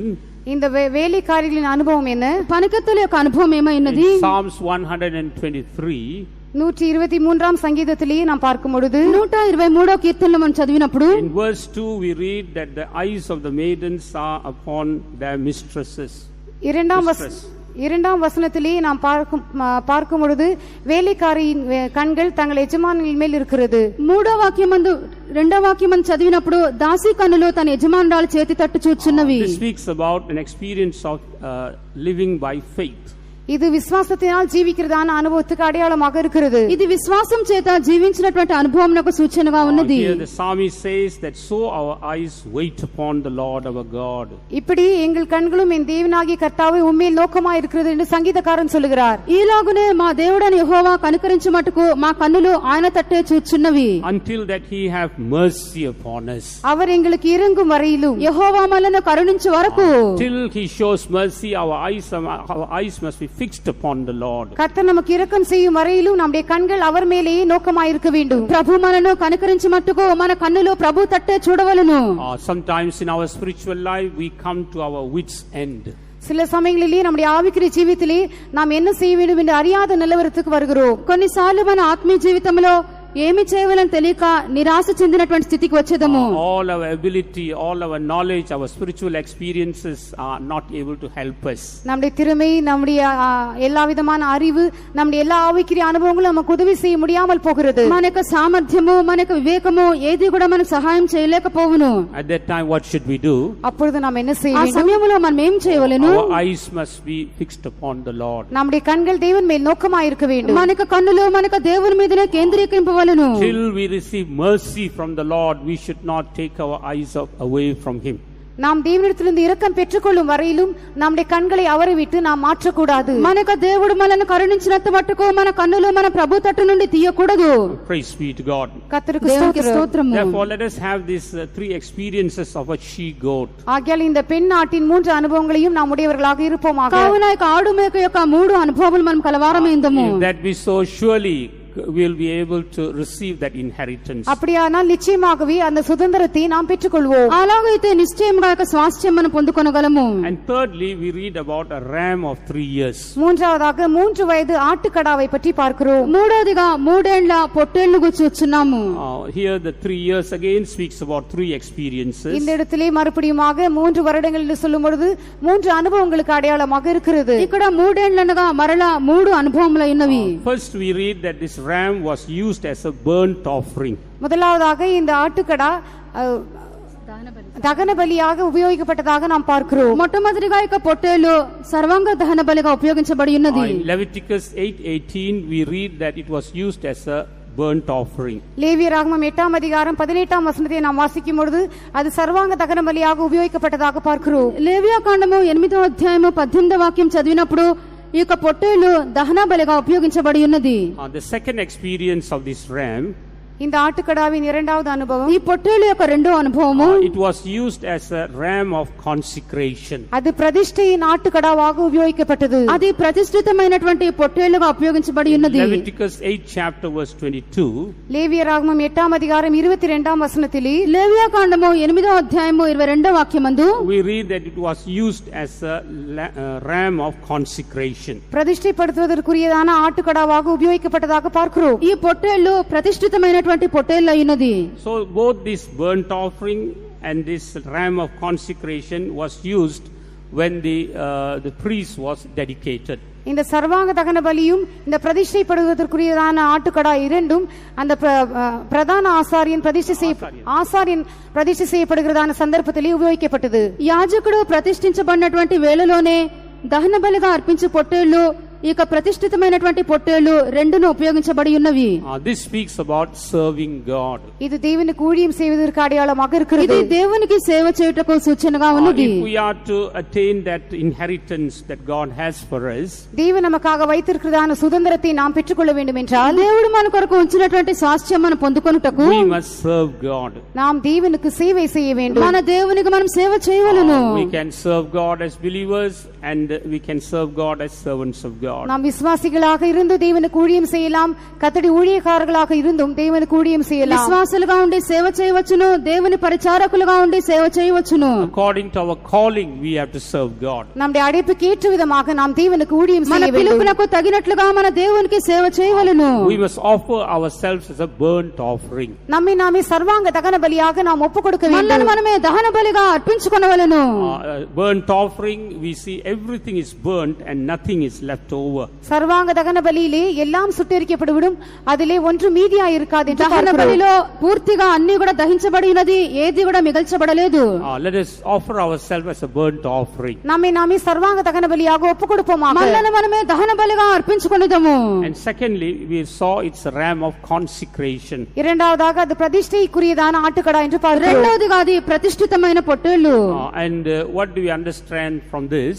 இதிலிருந்து என்ன விளங்கிக் கொள்கிறோம்? దీని నుండి మనం ఏమి అర్థం To చేసుకుంటున్నాము? serve God we need consecration. கர்த்தருக்கு ஊழியம் செய்யும்படியாக நமக்கு பிரதிஷ்டை தேவையாக இருக்கிறது. దేవునికి సేవ చేయుటకు ప్రతిష్ఠ మనకు ఆవశ్యకము. Servants of God have their consecration and believers have their consecration. தேவனுடைய ஊழியக்காரர்களுக்கு ஏற்றதான பிரதிஷ்டை உண்டு, விசுவாசிகளுக்கு ஏற்றதான பிரதிஷ்டையும் உண்டு. దేవుని పరిచారకులకు వారి యొక్క ప్రతిష్ఠ ఉన్నది, విశ్వాసులకు వారి యొక్క ప్రతిష్ఠ ఉన్నది. So we have to renew our consecration. ஆகையால் நம்முடைய பிரதிஷ்டையை நாம் புதுப்பித்துக் கொள்ள కావున வேண்டும். మన యొక్క ప్రతిష్టను మనం నూతన పరచుకొనవలెను. If we break our consecration, we cannot receive that inheritance. நம்முடைய பிரதிஷ்டையை நாம் முறித்து போடுவோம் என்றால் அந்த சுதந்திரத்தை நம்மால் பெற்றுக்கொள்ள முடியாது. ప్రతిష్టను మనం బద్దలు చేసినట్లయితే ఆ యొక్క స్వాస్థ్యం మనం పొందలేము. We are quite familiar with that verse in Hebrews 12:14. எபிரேயர் 12ஆம் அதிகாரம் 14ஆம் வசனத்திலே அந்த வசனத்தை நாம் நன்றாக அறிந்தவர்களாக இருக்கிறோம். హెబ్రీ 12వ అధ్యాయము 14వ వాక్యం మనం అందరము ఎరిగి ఉన్నాము. Holiness without which no man shall see the Lord. பரிசுத்தம் இல்லாமல் ஒருவனும் தேவனை தரிசிப்பதில்லை. పరిశుద్ధత లేకుండా ఎవడు కూడా ప్రభువును చూడడు. But if you read in another translation called the Moffat translation, Moffat translation என்கிறதான வேறு ஒரு மொழிபெயர்ப்பில் இதை நாம் வாசிக்கும் பொழுது అయితే మనము మొఫెట్ ట్రాన్స్లేషన్ లో ఈ వాక్యం మనం చదివినప్పుడు there we read like this: without consecration no man shall see the Lord. அந்த இடத்திலே பிரதிஷ்டை இல்லாமல் ஒருவனும் தேவனை தரிசிப்பதில்லையே என்று எழுதப்பட்டிருக்கிறது. ఆ యొక్క తర్జుమాలో ప్రతిష్ట లేకుండా ఎవడునో ప్రభువును చూడడు అని వ్రాయబడెను. Therefore let us renew our consecration this morning. ஆகையால் இந்த காலை வேளையிலே திரும்பமாக நம்முடைய பிரதிஷ்டையை புதுப்பித்துக் கொள்வோமாக. ఆ యొక్క ఉదయ కాలమున మన యొక్క ప్రతిష్ట నూతన పరచుకొనిదము. If we have broken our consecration, if we have gone away from our consecration, let us come back to our consecration this morning. நாம் நம்முடைய பிரதிஷ்டையை உடைத்திருப்போம் என்றால், பிரதிஷ்டையை விட்டு தூரமாக விலகி போயிருப்போம் என்றால், திரும்பமாக இந்த காலை வேளையிலே நம்முடைய பிரதிஷ்டையை புதுப்பித்துக் கொள்வோமாக. మన యొక్క ప్రతిష్టను బద్దలు చేసినట్లయితే, ప్రతిష్ట నుండి దూరముగా వెళ్లిపోయినట్లయితే మరొకసారి ఉదయ కాలమున మన ప్రతిష్ట నూతన పరచుకొనిదము. Praise be to God. கர்த்தருக்கு ஸ்தோத்திரம். దేవునికి స్తోత్రము. And thirdly, this ram also was used as a trespass offering. மூன்றாவதாக இந்த ஆட்டுக்கடாவானது మూడోదిగా குற்ற நிவாரண பலியாக உபயோகிக்கப்பட்டது. మూడోదిగా యొక్క పొట్టేలు అపరాధ పరిహారార్థ బలిగా ఉపయోగించబడి ఉన్నది. Here the explanation is given: trespass offering means sinning through ignorance. குற்ற நிவாரண பலி என்று சொல்லும் பொழுது அறியாமையினாலே செய்கிறதான பாவம் என்று இந்த இடத்திலே விவரிக்கப்பட்டிருக்கிறது. అపరాధ పరిహారార్థం మనం చెప్పినప్పుడు అమాయకత్వం చేత మనం చేయించినటువంటి పాపమై ఉన్నది. Here in some of our Bibles, if you see in the margin, சில வேதாகமத்திலே இந்த மார்ஜினிலே நாம் பார்க்கும் பொழுது కొన్ని బైబిల్లో మనము మార్జిన్ లో చూచినప్పుడు sinning through ignorance also means missing the mark. அறியாமையினாலே பாவம் செய்கிறது என்று சொல்வது அந்த குறிக்கோளை தவறு விட்டுவிடுவது என்றும் பொருள் கொள்கிறது. అమాయకత్వం చేత అజ్ఞానం చేత మనం పాపం చేయుట అన్నది మనకు గురిని మనం తప్పిపోవుట ఉన్నది. We have done what we can. நாம் செய்யக்கூடியதெல்லாம் செய்திருக்கிறோம். మనము చేయగలిగినవి చేసి ఉన్నాము. But we have not reached that mark. ஆனால் அந்த లక్ష్యాన్ని நாம் అడయவில்லை. అయితే ఆ గురిని మనం పొందుకొనలేదు. That becomes a trespass in our lives. அது நம்முடைய జీవితంలో ஒரு குற்றமாக மாறுகிறது. అది మన జీవితంలో అపరాధము. For that a trespass offering is necessary. இதற்காக ஒரு குற்ற நிவாரண பலி தேவையாக இருக்கிறது. దాని కొరకై అపరాధ పరిహారార్థ బలి ఆవశ్యకము. Jesus is our trespass offering. యేసు நம்முடைய குற்ற நிவாரண பலியாக இருக்கிறார். యేసే మనకు అపరాధ పరిహారార్థ బలి.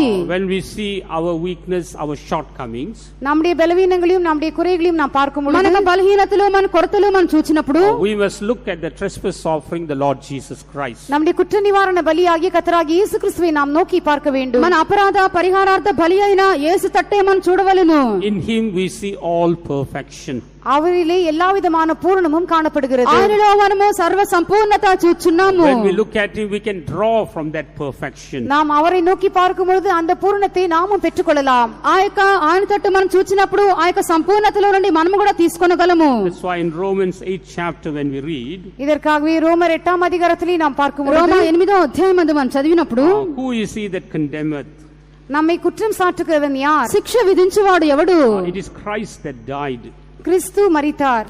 మృతుల్లో నుండి లేచిన క్రీస్తు యేసే. Rather that is risen again, who is even at the right hand of God, who also maketh intercession for us. கிறிஸ்து மரித்தவர், அவரே எழுந்தும் இருக்கிறார், அவரே தேவனுடைய வலது பாரசத்திலும் இருக்கிறவர், நமக்காக வேண்டுதல் செய்கிறவரும் அவரே. అంతేకాదు మృతుల్లో నుండి లేచిన వాడును దేవుని కుడి పార్శ్వమున ఉన్నవాడును మన కొరకు విజ్ఞాపనము కూడా చేయువాడును ఆయనే. We must always look at that perfect sacrifice, Jesus Christ. அந்த பூர்ணமான பலியான இயேசு கிறிஸ்துவை எப்பொழுதும் நாம் நோக்கி பார்க்க வேண்டும். సంపూర్ణ బలి అయినటువంటి ఆ యేసు క్రీస్తునే మనం చూడవలెను. Through Christ we can inherit the place that God has prepared for us. கிறிஸ்துவின் மூலமாக தேவன் நமக்காக ஆயத்தம் பண்ணினதான அந்த ஸ்தானத்தை நாம் பெற்றுக்கொள்ளலாம். క్రీస్తు ద్వారా దేవుడు మన కొరకు సిద్ధపరిచినటువంటి ఒక స్వాస్థ్యం మనం పొందుకొనగలము. Praise be to God. கர்த்தருக்கு ஸ்தோத்திரம். దేవునికి స్తోత్రము. And fourthly we read about a turtle dove. நான்காவதாக காட்டுப்புறாவை பற்றி நாம் பார்க்கிறோம். నాలుగోదిగా మనము తెల్ల గువ్వను చూచున్నాము. So there are so many experiences, we'll just keep to two. காட்டுப்புறாவை பற்றி நாம் பார்க்கும்போது அநேக அனுபவங்கள் உண்டு. 2 காரியங்களை மாற்றம் ఇప్పుడు பார்ப்போம். తెల్ల గువ్వలో అనేక అనుభవములు కలవు, 2 అనుభవములు మాత్రం చూచెదము. In the book of Nahum chapter 2 verse 7 we read about a weeping experience. நாகூம் 2ஆம் அதிகாரம் 7ஆம் வசனத்திலே அழுகிறதான அனுபவத்தை பற்றி நாம் பார்க்கிறோம். నహూము 2వ అధ్యాయము 7వ వాక్యమందు మనం చదివినప్పుడు విలపించినటువంటి ఒక అనుభవం మనం చూస్తున్నాము. As the church of God, as the bride of Christ, we have to weep in God's presence. தேவனுடைய மனவாட்டியாகிய நாம், சபையாக இருக்கிற நாம் தேவ சமூகத்திலே கண்ணீர் விட வேண்டும். మనము దేవుని యొక్క పెండ్లి కుమార్తెగా దేవుని సంఘముగా ఉన్న మనము దేవుని యొక్క సన్నిధానములో కన్నీళ్లు విడవలెను. So that the Lord may prepare us in the church for the coming of the Lord. சபை தேவன் தம்முடைய வருகைக்காக ஆயத்தப்படுத்தும்படியாக அப்படி செய்ய வேண்டும். దానిని బట్టి దేవుడు సంఘమును సిద్ధపరచినట్లుగా మనం మూల్గవలెను. Then surely the Lord will seal us for that secret coming. அப்பொழுது நிச்சயமாகவே அந்த ரகசிய வருகை நாளுக்காக தேவன் நம்மை முத்திரையிடுவார். అప్పుడు దేవుడు ఆ యొక్క రహస్య రాకడ కొరకై మన మీద Mudra వేయును. We have been sealed by the baptism of the Holy Spirit. பரிசுத்தாவின் அபிஷேகத்தினாலே நாம் முத்திரையிடப்பட்டிருக்கிறோம். పరిశుద్ధాత్మక అభిషేకం చేత మనం ముద్రింపబడి ఉన్నాము. But those who weep and pray, they will receive this seal for the coming of the Lord. அழுது ஜெபிக்கிறவர்கள் கர்த்தருடைய வருகை நாளுக்காக முத்திரையை பெற்றுக்கொள்வார்கள். ఎవరైతే మూల్గుచు కన్నీళ్లు విడిచి ప్రార్థించున్నారో దేవుని యొక్క రాకడ కొరకై ముద్ర వారు పొందుచున్నారు. As a type you can read in Ezekiel chapter 9 verse 6.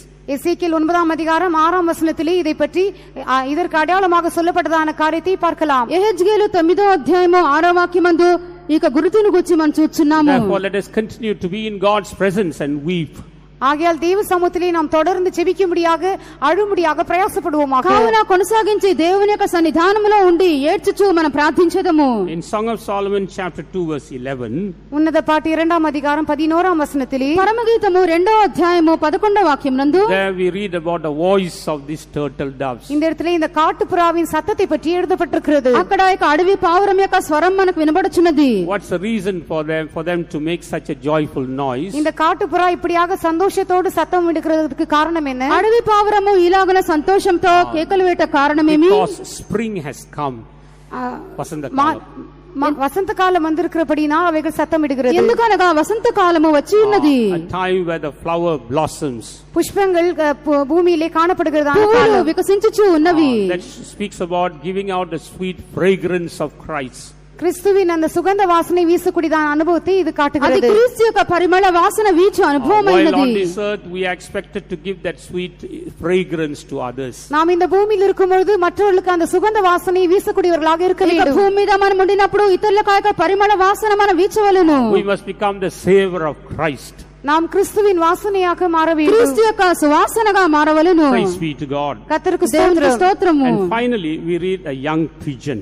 கடைசியாக ஒரு புறா குஞ்சை பற்றி நாம் பார்க்கிறோம். చివరగా పావురపు పిల్లను చూచుచున్నాము. This young pigeon speaks about a harmless experience. இந்த புறா குஞ்சானது எந்த விதமான தீமையற்றதான அனுபவத்தை காட்டுகிறது. పావురపు పిల్ల ఏ హానియో చేయనటువంటి అనుభవం అయినది. In Matthew 10:16 we are told to be harmless like the dove. மத்தேயு 10ஆம் அதிகாரம் 16ஆம் வசனத்தை வாசிக்கும் பொழுது புறாக்களைப் போல கபடற்றவர்களாக இருங்கள் என்று சொல்லப்பட்டிருக்கிறது. మత్తయి సువార్త 10వ అధ్యాయము 16వ వాక్యం చదివినప్పుడు పావురముల వలె నిష్కపటులై ఉండుడి.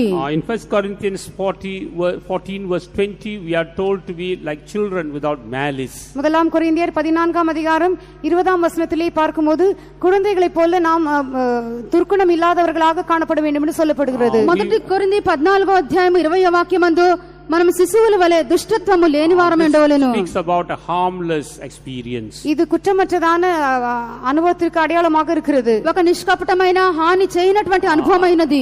Where we are childlike in the presence of God. தேவ சமூகத்திலே நாம் சிறு பிள்ளைகளை போட்டு இருக்கிறதான அனுபவம். దేవుని యొక్క సన్నిధానంలో పసి పిల్లల వలె ఉండినటువంటి అనుభవము.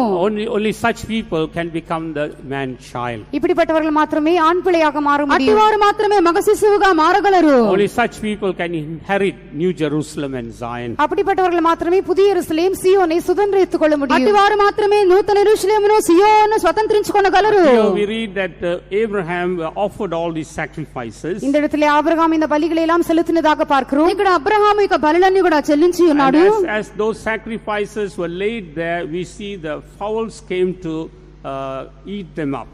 அந்த பலிகள் எல்லாம் அவன் செலுத்தி அந்த உடல்கள் அங்கே இருக்கும் பொழுது பறவைகள் அந்த உடல்களின் மேல் இறங்கி அவைகளை புசிக்கும்படியாக வந்ததாக பார்க்கிறோம். అతడు ఇక బలులన్నీ కూడా అర్పించి వాటి కళేబరంలో అక్కడ ఉండినప్పుడు గద్దలు వాటిని తిను నిమిత్తమే అక్కడికి వచ్చును. But Abraham drove them away.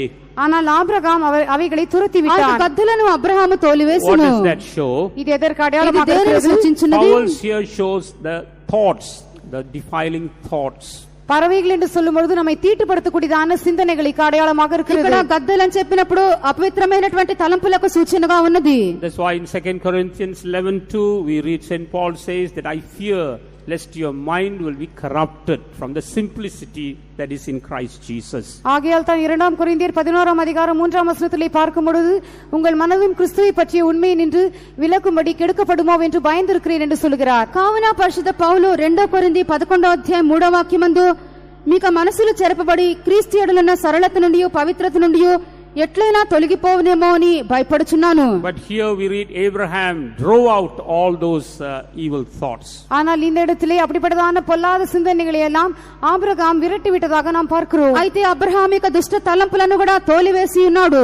We must resist every thought that comes against the mind of Christ. கிறிஸ்துவின் சிந்தைக்கு விரோதமாக எழும்புகிறதான எந்த விதமான எண்ணங்களையும் நாம் கீழ்ப்படுத்த வேண்டும். క్రీస్తు యొక్క మనస్సునకు విరోధంగా లేచు ప్రతి తలంపును మనం చెరపట్టవలెను. And after that we find that God caused Abraham to get into a deep sleep. அதற்கு பிற்பாடு தேவன் ஆபிரகாமுக்கு அயர்ந்த நித்திரை வரப்பண்ணினார் என்று பார்க்கிறோம். పిమ్మట యెహోవా అబ్రాహామునకు గాఢ నిద్ర కలుగజేసెను.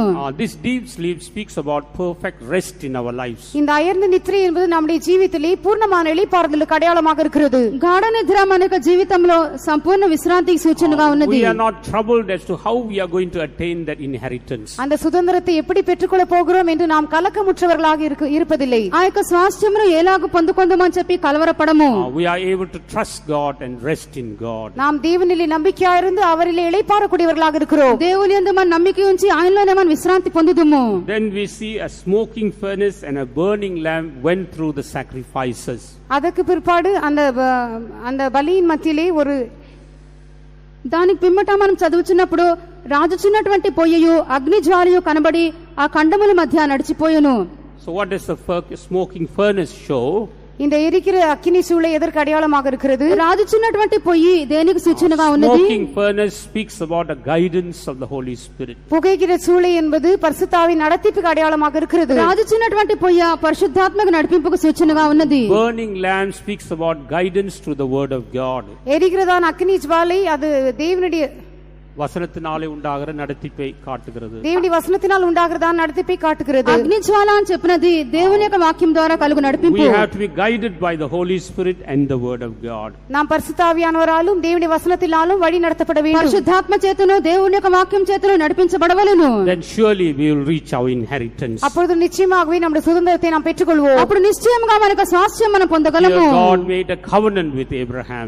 தேவன் ஆபிரகாமோடு உடன்படிக்கை பண்ணினார். దేవుడు అబ్రహాముతో ఒక నిబంధన చేసెను. And here he says, I have given you that land. இந்த இடத்திலே அந்த தேசத்தை நான் உனக்கு தந்திருக்கிறேன் என்று சொல்கிறார். ఇక్కడ ఆ యొక్క దేశము నీకు ఇచ్చి ఉన్నానని చెప్పెను. I have given you that land. அந்த தேசத்தை உனக்கு கொடுத்திருக்கிறேன். ఆ దేశం నీకు ఇచ్చి ఉన్నాను. Let us believe the promise of God. நாம் தேவனுடைய வாக்குத்தத்தங்களை விசுவாசிப்போம். దేవుని వాగ్దానం విశ్వసించుదము. Let us surrender our lives this morning. இந்த காலை வேளையில் நம்முடைய ஜீவியங்களை ஒப்புக்கொடுப்போமாக. ఉదయం నా జీవితమును God సమర్పించుదము. has called us for New Jerusalem and Zion. கர்த்தர் புதிய எருசலேமுக்காக சீயோனுக்காக நம்மை அழைத்திருக்கிறார். దేవుడు నూతన యెరూషలేమునకు సియోనుకు And the పిలిచి ఉన్నాడు. Lord who has called us is faithful to accomplish that. நம்மை அழைத்ததான தேவன் அதை நிறைவேற்றும்படியாக உண்மையுள்ளவராக இருக்கிறார். మనల్ని పిలిచిన దేవుడు దాన్ని సంపూర్తి చేయుటకు నమ్మకస్తుడు. Even this morning the Lord is giving us that assurance. இந்த காலை வேளையிலும் தேவன் அந்த நம்பிக்கை உறுதியை நமக்கு தருகிறார். ఇక ఉదయ కాలం నాకు నిశ్చయిత ప్రభు మనకు Let us అనుగ్రహించున్నాడు. hold fast the beginning of this confidence till the end. இந்த கர்த்தர் நமக்கு தந்திருக்கிறதான நம்பிக்கையை ஆரம்பத்திலிருந்து முடிவு வரைக்கும் நாம் பற்றி பிடித்துக் கொள்வோமாக. కావున ప్రభు అనుగ్రహించిన నిశ్చయిత తుద మట్టుకు మనం చేపట్టేదము. Then surely we will inherit what God has for us. அப்பொழுது நிச்சயமாகவே தேவன் நமக்காக வைத்திருக்கிறதை நாம் అప్పుడు பெற்றுக்கொள்ளலாம். నిశ్చయముగా ప్రభు మనకు ఉంచినది మనం పొందుకొనగలము. The Lord wants to renew his covenant with us. தேவன் நம்மோடு பண்ணினதான உடன்படிக்கையை புதுப்பிக்க முடியாது. ప్రభు మనతో చేసిన నిబంధన నూతన Let us పరచగొరుచున్నాడు. all surrender our lives for that. நாம் எல்லாரும் நம்முடைய జీవితం அதற்காக దానికి ஒப்புக்கொடுப்போமாக. మన యొక్క జీవితంలో Let us all be on సమర్పించుదాము. our knees for that. அதற்காக Hallelujah. நாம் எல்லாரும் முழந்தார்படியிடுவோம். దానికి అందరం కూడా మోకరించుదాము. Let that fire come in our midst once again. அந்த அக்கினி திரும்பமாக நம்ம மத்தியில இறங்கி ఆ வரட்டும். యొక్క అగ్ని మరొకసారి దిగి రాని వెళ్ళనిమ్ము. Let that smoke of furnace go in our midst right now. அந்த புகைகிறதான அந்த சூளை இப்பொழுதே நம் மத்தியிலே கடந்து రాజుచున్న పొయ్యి మన మధ్యలో దాటి వెళ్ళనిమ్ము. Let that burning lamp go in our midst right now. அந்த எரிகிறதான அக்கினி ஜுவாலை இப்பொழுதே நம் மத்தியிலே கடந்து అగ్ని జ్వాల దీపము మన మధ్యలో నడిచిపోనిమ్ము. Faithful is he who has called us. நம்மை Hallelujah. அழைக்கிறவர் உண்மையுள்ளவராக మన இருக்கிறார். పిలిచినవాడు నమ్మకమైన And వాడు. he will do it, the word of God says. Our Hallelujah. அப்படியே செய்வார் என்று வசனம் ఆయన சொல்கிறது. అలాగే చేయును. He will do it, the word of God says. அவர் அப்படியே Hallelujah. செய்வார் என்று వాక్యం வசனம் చెప్పుచున్నది சொல்கிறது. అలాగే చేయును. The Lord will not change his word. தேவன் Hallelujah. தம்முடைய வார்த்தையை மாற்ற ప్రభు తన மாட்டார். యొక్క మాటను మార్చడు. God has called you and he'll do it.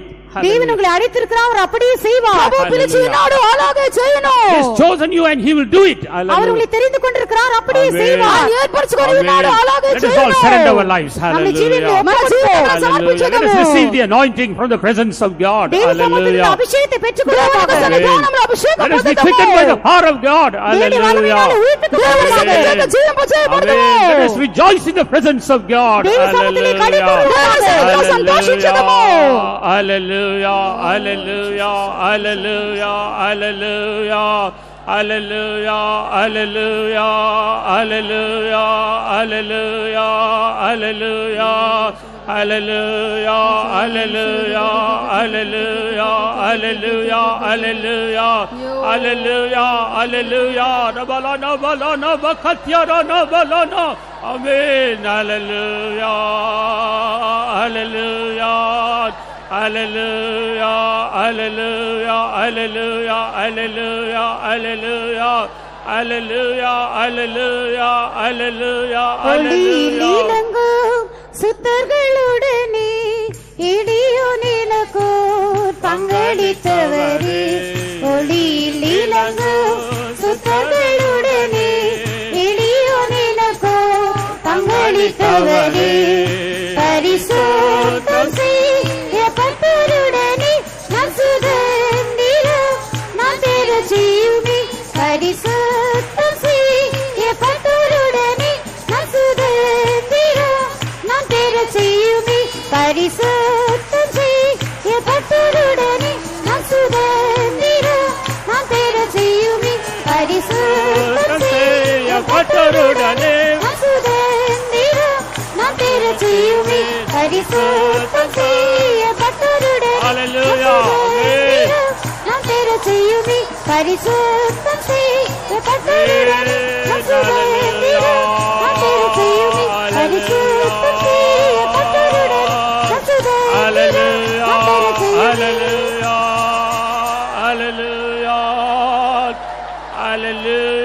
Hallelujah. Hallelujah.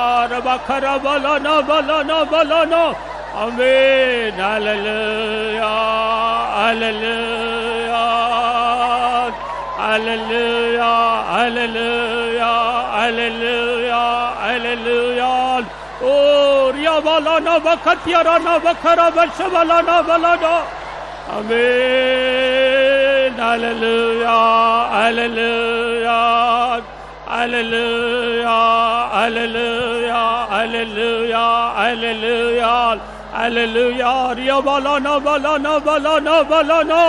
Amen. Hallelujah. Hallelujah. பரிசுத்தம் செய்யப்பட்டவருடனே நம் சுதந்திரம் நாம் பெறச் செய்யுமே. பரிசுத்தம் செய்யப்பட்டவருடனே நம் சுதந்திரம் நாம் பெறச் செய்யுமே. பரிசுத்தம் செய்யப்பட்டவருடனே Hallelujah. பெறச் செய்யுமே. பரிசுத்தம் செய்யப்பட்டவருடனே நம் சுதந்திரம் நாம் பெறச் செய்யுமே. பரிசுத்தம் செய்யப்பட்டவருடனே நம் சுதந்திரம் Amen. Hallelujah. Hallelujah. Hallelujah. Hallelujah. Hallelujah. Hallelujah. Hallelujah. Hallelujah. Hallelujah. Rabalana balana balana balana balana balana bakatyarana. Amen. Hallelujah. Hallelujah. Hallelujah. Hallelujah. Hallelujah. Hallelujah. Hallelujah. Oh, riya bakara balana balana balana balana bakatyarana. Amen. Hallelujah. Hallelujah. Hallelujah. Hallelujah. Hallelujah. Hallelujah. Hallelujah. Hallelujah. Hallelujah. Hallelujah. Hallelujah. Hallelujah.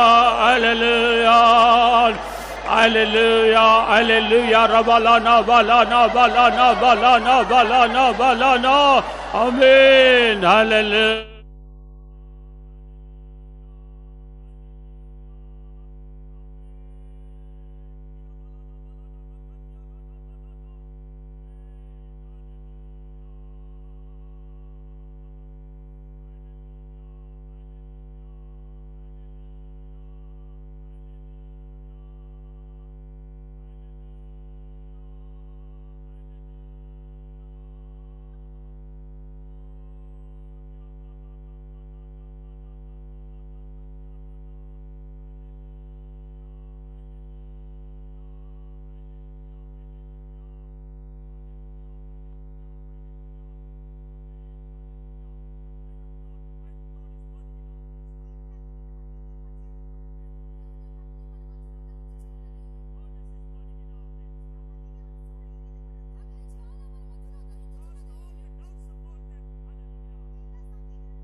I have sanctified you. Hallelujah. நான் உங்களை சுத்திகரிக்கிறேன் என் ஜனங்களே. నేను మిమ్మల్ని పరిశుద్ధపరిచి ఉన్నాను. I have sanctified you and you are mine. Hallelujah. நான் உங்களை சுத்திகரித்திருக்கிறேன், நீங்கள் என்னுடையவர்கள். నేను మిమ్మల్ని పరిశుద్ధపరిచి ఉన్నాను, మీరు నా వారు. The enemy has no claim over you. Hallelujah. சத்துருக்கு உங்கள் மேல் எந்த விதமான உரிமையும் இல்லை. సాతానుకు మీ మీద హక్కు లేదు. You are mine. Hallelujah. நீங்கள் என்னுடையவர்கள். నీవు You are mine, saith the Lord. Hallelujah. Hallelujah. Hallelujah. Hallelujah. Hallelujah. Hallelujah. Hallelujah. Hallelujah. Hallelujah. Hallelujah. Hallelujah. Hallelujah. Hallelujah. Hallelujah. Amen. Hallelujah. Hallelujah. Our God is a faithful God. நம்முடைய தேவன் உண்மையுள்ள தேவனாக இருக்கிறார். మనకు దేవుడు నమ్మకమైన వాడు. He has called us for an inheritance. அவர் சுதந்திரத்துக்காக நம்மை அழைத்திருக்கிறார். ఒక స్వాస్థ్యమునకై ప్రభువు మనల్ని పిలిచి ఉన్నాడు. An inheritance that's incorruptible. அழிவில்லாததான சுதந்திரம். అక్షయమైన స్వాస్థ్యము. An inheritance that's undefiled. மாசற்றதான சுதந்திரம். నిర్మలమైన స్వాస్థ్యము. An inheritance that fades not away. வாடி போகாததான சுதந்திரம். వాడబోరని స్వాస్థ్యము. Let us all thank God for that. Hallelujah. அதற்காக தேவனுக்கு நான் நன்றி செலுத்துவோமாக. Hallelujah. Let us glorify God. Hallelujah. Hallelujah. Let us all lift up our hands and glorify God. நம்ம கரங்களை உயர்த்தி தேவனை மகிமைப்படுத்துவோம். Hallelujah. చేతులు పైకెత్తి దేవుని మహిమపరచుదాము.